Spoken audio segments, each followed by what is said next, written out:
Matapos ang isinagawang referendum o botohan, formal nang sasanib sa Russia ang 4 na rehiyon sa Ukraine. Kabilang dito ang mga lugar ng Luhansk at Donetsk, silangang bahagi ng Ukraine, at sa timog na bahagi ay ang lugar ng Zaporizhia at Kherson.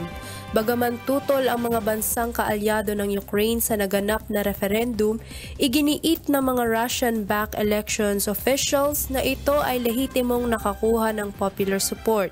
Inaasahang magbibigay ng talumpati si Russian President Vladimir Putin ngayong araw sa St. George Hall sa Grand Kremlin Palace alas 3 ng hapon local time. Samantala, tinagurian namang pseudo-referendum ni Ukrainian President Volodymyr Zelensky ang botohan sa 4 na rehiyon. Kinunden na rin ni German Foreign Minister Annalena Baerbock ang referendum at sinabing pwersahang pinilit ng mga armadong militar ng Russia ang mga Ukrainian na lumabas ng kanilang bahay upang bumoto na papabor sa Russian annexation scheme. Tulad ng ibang EU member states, papatawan muli ng karagdagang sanksyon ng bansang Amerika ang Russia dahil sa sham referendum na dati na ring naganap sa Crimea. Nicole Buena, UNTV News and Rescue, Diyos ang aming sandigan, serbisyong publiko ang aming pinahahalagahan.